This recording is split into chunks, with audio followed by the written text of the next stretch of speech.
Ang nakaraan. Ang pinaka-aantay ng ating bida na mga elf ay dumating na, kaya lang isang hindi ka panipaniwala ang nangyari, dahil ang ating Budol King ay nabudol ng mga slave trader, dahil ang mga elf na nakuha niya ay mukhang may mga Celtic. Nalubos tinuwanan ni Claude, kaya nakatikim ito ng sipa sa ating bida, at doon rin naglabas ng sama ng loob ang mga ibang tagapamahala sa kanya. Pagpapatuloy, sa kabila ng lakas ni Kaor, wala siyang nagawa nang harapin siya ng pinagsamang puwersa ng mga makapangyarihang tulad ni Ghislaine, Belinda, at Gillian. Kasabay nito, si Alfoy ay patuloy na nagpapalabas ng mga enhancement spell sa mga tao sa gitna ng kaguluhan, para solid ang mga sipa ng mga tao kay Kaor. Tama na, kapag huminto kayo ngayon, hahayaan ko kayong mabuhay. Sandali lang. Sigaw ni Kaor dahil hindi na ito makatakas sa mga sunod-sunod na sipa sa kanya. Ang kanyang desperadong pagsigaw ay walang saysay. Walang gustong palampasin ang pagkakataong ito. Matapos niyang malunod sa bagbog, si Kaor ay nawalan ng malay at dinala palayo. Si Piet ay tumangging gamutin siya hanggang sa huli. Karamihan sa mga elf, na karaniwang nagpapalabas ng kawalang interes, ay nanunood ng walang pakialam, masyadong walang damdamin upang mag-abala.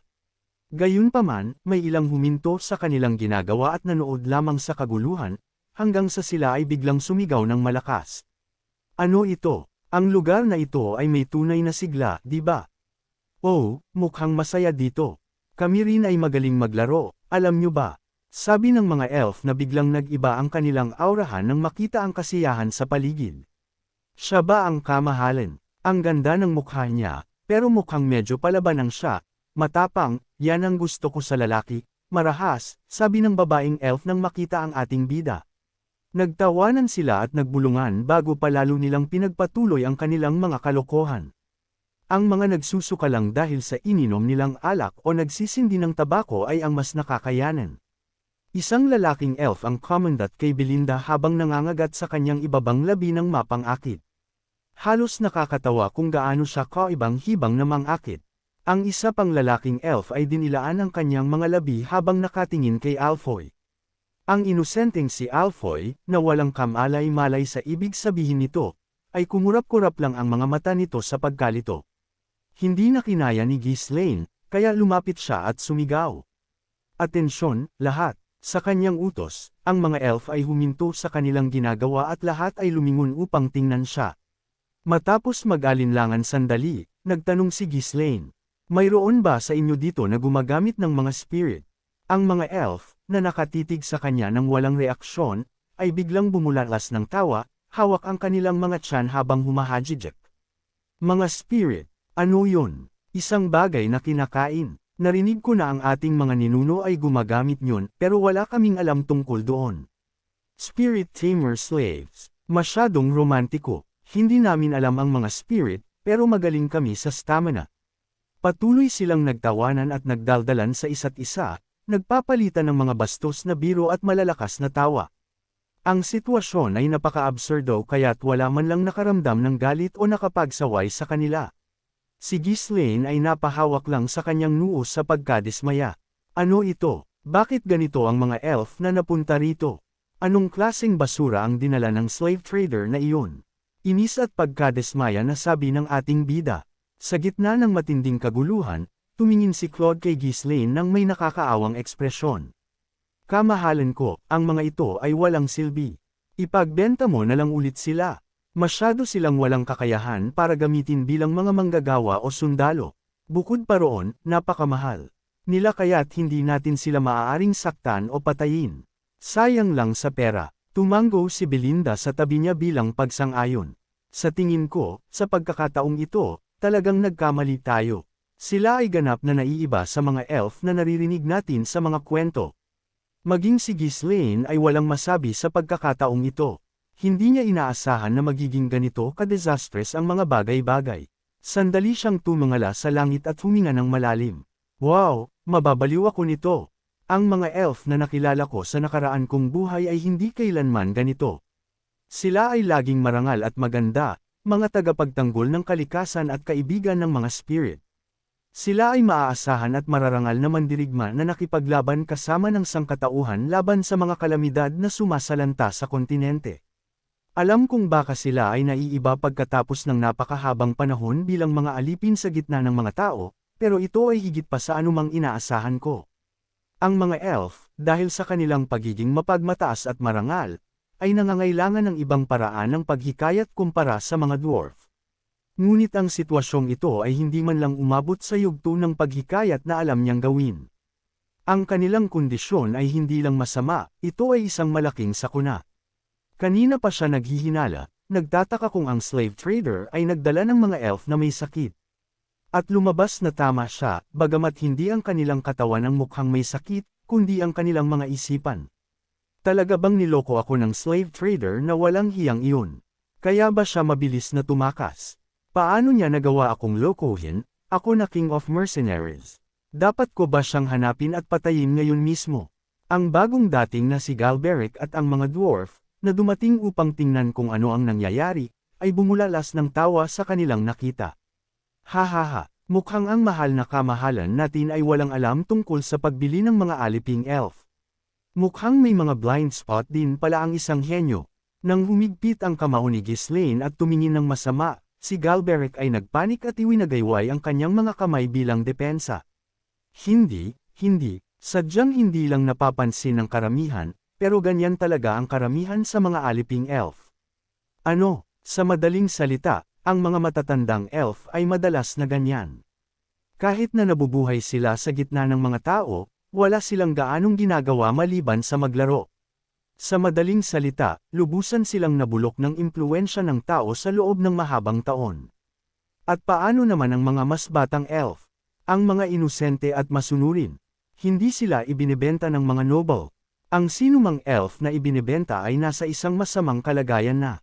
Iba lang ang sitwasyon kumpara sa atin. Kahit na ang mga dwarf ay nagiging mga alipin, hindi nila nawawala ang kanilang pagkakakilanlan bilang isang dwarf. Umasa pa rin ang mga tao sa kanilang pagiging bihasa at sa kanilang mga kasanayan. Ngunit ang mga elf, sa sandaling alisin sila mula sa mga kagubatan, ay may kaunting may aalay maliban sa kanilang kagandahan. Sa paglipas ng panahon, ang mga aliping elf ay itinuring na parang mga palamuti o buhay na mga manika. Ang kanilang mahabang buhay ay nangangahulugan din na mabagal ang kanilang pagpaparami, kaya't mahirap na dagdagan ang kanilang bilang. At dahil sila ay napakamahal, walang nang ahas na saktan sila ng basta-basta. Bilang resulta, ang mga elf lamang na mas mahirap na pamahalaan at nasa mas masamang kondisyon ang nakakarating sa mga merkado, habang ang mga medyo matatag ay hindi ibinebenta. Ang mga dwarf, na nasa parehong kategorya ng mga alipin na may mataas na halaga, ay lubos na naiintindihan ng mga dinamikong ito. Buwisit, hindi ko alam iyon. Bulalas ng ating bida, hindi ko na inalam dahil hindi ako interesado. Kaya, hindi pala ako niloko ng slave trader. Talagang nagkamali lang ako sa bagay na ito, sabi ng ating bida, na ito ang unang pagkakataon na mali siya ng pagkakabasa ng pangyayari. Ang mga aliping elf ay bihira, kakaunti ang kanilang bilang, at napakamahal ang kanilang presyo, kaya't madalang ang mga transaksyon. Bukod pa riyan, madalas na tinatago sila ng mga noble, kaya't kahit isang pagkakataong makatagpo ay napakabihirang mangyari. Habang naiintindihan na ngayon ni Ghislaine kung bakit sila nasa ganoong masamang kondisyon, hindi niya maaaring hayaan na magpatuloy ang mga bagay-bagay sa ganitong magulong estado. Sige, kailangan ko lang manatili sa aking plano. Una, susubukan kong kausapin sila at gawin silang makipagtulungan.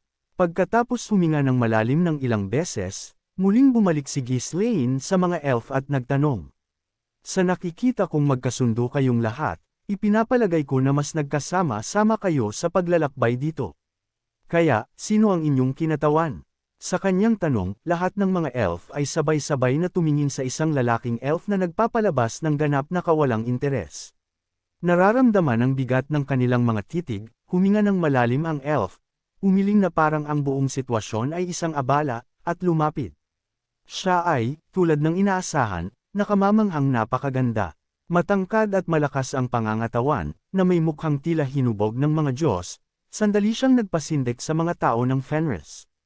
Na tila ang ganitong reaksyon ay nararapat sa kanya, casual niyang sinukli pabalik ang kanyang buhok at nagsalita ng may hangin ng kay-abangan.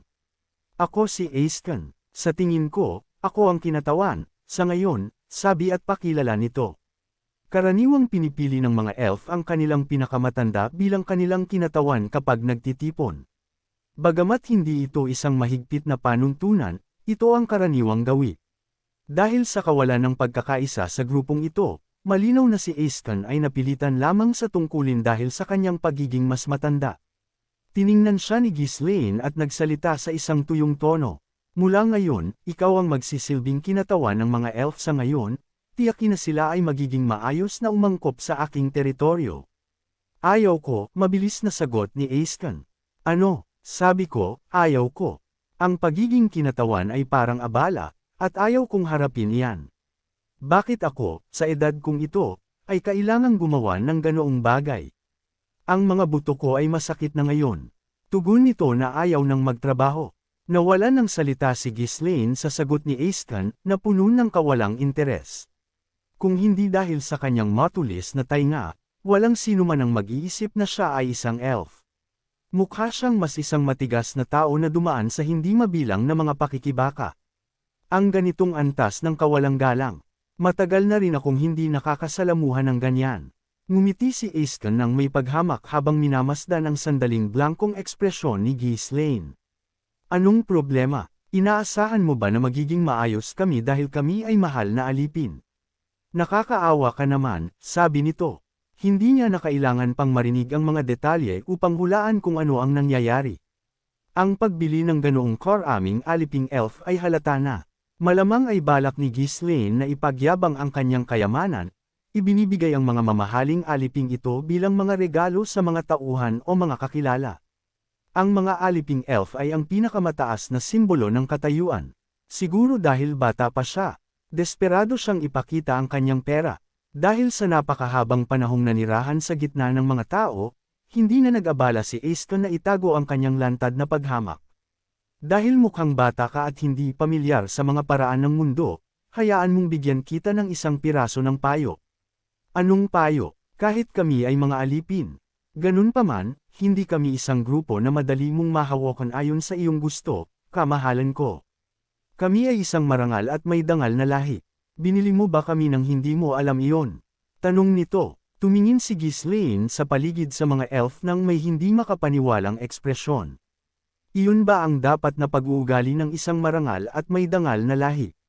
Gayunpaman, si Aiston ay masyadong abala sa pagsasabi ng kung ano ang gusto niya.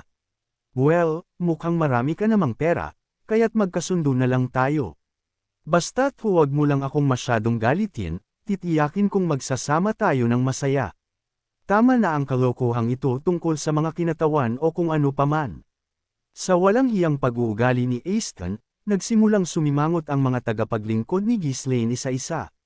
Sa una, sila ay masyadong nagulat upang mag-react, ngunit kahit para sa tinatawag na mga high-class slaves, ito ay isang napakalaking bastos na pag-uugali. Isang night na lumapit ng unang dumating ang mga dwarf, na nauwi sa pag-ubo ng dugo, ay kinabahan na tumingin sa paligid bago muling lumapit, sabik na mabawi ang kanyang nakaraang pagkakamali. Ikaw, walang hiyang alipin. Paano mo nagawang magsalita ng ganyan sa kamahalan? Ang nakakagulat na tingin ni Ghislaine ay napunta sa Knight, na nagsimulang umubo ng marahas at nagsalita ng isang dahilan. Nasamid lang ako dahil bigla akong nagsalita, sabay ubo uli. Umalis ka na, paumanhin po. Habang umaatres ang Knight, muling tumangala si Ghislaine sa langit. Bakit tila ang mga kakaibang tao lang ang lumalapit sa akin? Tiyak na hindi dahil ako ay kakaiba, di ba? Normal naman ako, sabi ni Ghislaine na nagtatanong sa kapalaran kung bakit ganitong uri ng mga tao ang napupunta sa kanya. Huminga siya ng malalim, ayaw tanggapin ang hindi kanais-nais na posibilidad. Ang self-reflection ay maaaring maghintay. Sa ngayon, kailangan niyang tapusin ang usapan sa mga elf. Hindi ko kayo planong ituring bilang mga simpleng alipin.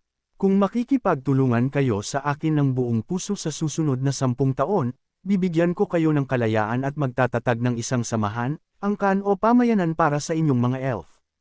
Kung nais ninyo, gagawa pa ako ng isang kagubatan para sa inyo. Ang mga kondisyon ay pareho sa inialok sa mga dwarf. Wala si Ghislaine balak na pagsamantalahan lamang sila bilang mga alipin. Pagkatapos ng lahat, paparating ang isang panahon ng kaguluhan kung saan ang katayuan sa lipunan ay titigil na maging mahalaga. Upang mabuhay noon, kailangan ng bawat isa na magtulungan. Ngunit ang mga elf, na pinangunahan ni Aeskan, ay nagbiro lang sa mga salita ni Ghislaine. Talaga bang ganoon siya kabata? Wala siyang alam sa mundo. Sino pa ba ang nakatira sa mga kagubatan ngayon? Anong meron doon na masaya? Oo, ginawa iyon ng ating mga ninuno, pero ang kanilang buhay ay isang ganap na pag-aaksaya. Wow! Ang kamahalan natin ay napakaromantiko. Nag-uusap tungkol sa pagpapalaya sa mga alipin. Parang nananaginip siya ng gising. Makipagtulungan. Ibig mong sabihin, gaano karaming kasiyahan ang dapat naming ibigay sa iyo. Masyado na kaming matanda para doon, ang aming mga buto ay hindi na tulad ng dati. Ang kanilang reaksyon ay hindi naiiba sa reaksyon ng mga dwarf sa simula. Hindi sila naniniwala na tutuperin ni Ghislaine ang kanyang mga ipinapangako. Ang mga elf ay patuloy na lumalampas sa mga hangganan ng kanilang mga asal sa harap ng ating bida, kaya't lumapit sina Belinda at Gillian, ngunit umiling si Ghislaine upang pigilan sila. Sila ay ibang lahi, at marahil ay marami na silang pinagdaanan. Subukan nating unawain sila. Hindi ako isang racist na tao. Tingnan mo kung gaano ako kakonsiderado sa inyong lahat, sabi nito. Sa isang malaking pasensya, muling nagsalita si Ghislaine. Nang may kahinahunan, kung maniniwala kayo sa akin o hindi ay hindi mahalaga. Isipin ninyo na lang na ito ang gantimpala na inaalok ko sa inyo. Makikita ninyo sa inyong sarili pagdating ng panahon. Oo, naiintindihan namin. Harapin yan mamaya o kung ano paman. Nakuha ko. Ngayon, pumili ka ng ibang tao para maging kinatawan. Tapos na ako. Biglang tumalikod si Aeskan, ang kanyang body language ay nagpapalinaw na wala siyang pakialam na ipagpatuloy ang usapan. Ang bastos na ito, pinwersa ni Ghislaine ang kanyang sarili na magtiis muli, ngumingiti ng mahigpit. Tulad sa mga dwarf, kailangan niya ang buong kooperasyon ng mga elf. Ikaw ang kinatawan. Ito rin ay isang paraan upang ipakita ang paggalang sa kultura ng mga elf. Wow, hindi ka talaga nakikinig. Hindi ko gagawin, kaya huwag ka nang mag-abala. At huwag mo na akong galangin, please. Sa sinabing iyon, bumagsak si Aeskan sa lupa, nakatihaya na tila wala siyang balak na gumalaw.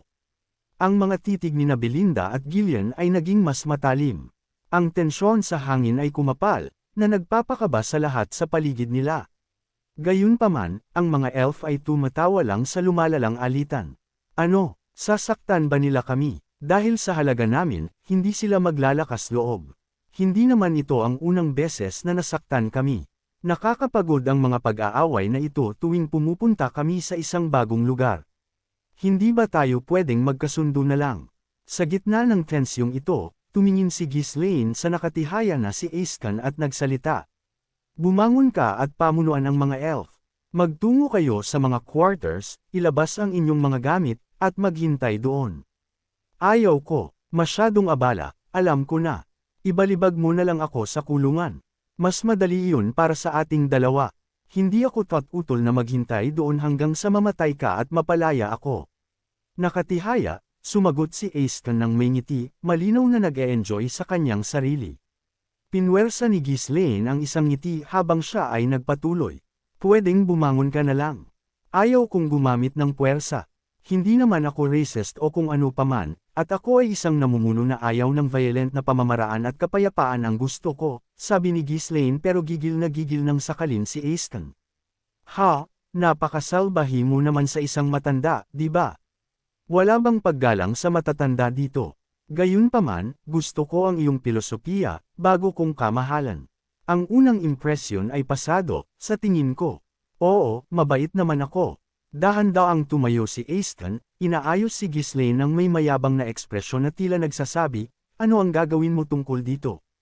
Hindi ako magiging kinatawan, masyadong abala. Kumuha ka ng ibang tao para gawin iyon. Hindi ba tayo pwedeng magkasundo na lang? Isa akong tunay na mabuti akong pinuno rito, ngunit tila walang nakakapansin. Isang bahagyang pahiwatig ng pagbabanta ang nagsimulang lumitaw sa ngumingiti na mukha ni Ghislaine, isang pagbabadya ng matinding bagyo na paparating. Abangan! Kung nagustuhan po ninyo ang aking recap, Huwag sana ninyong kalimutan ang mag-like o mag-comment, maraming salamat.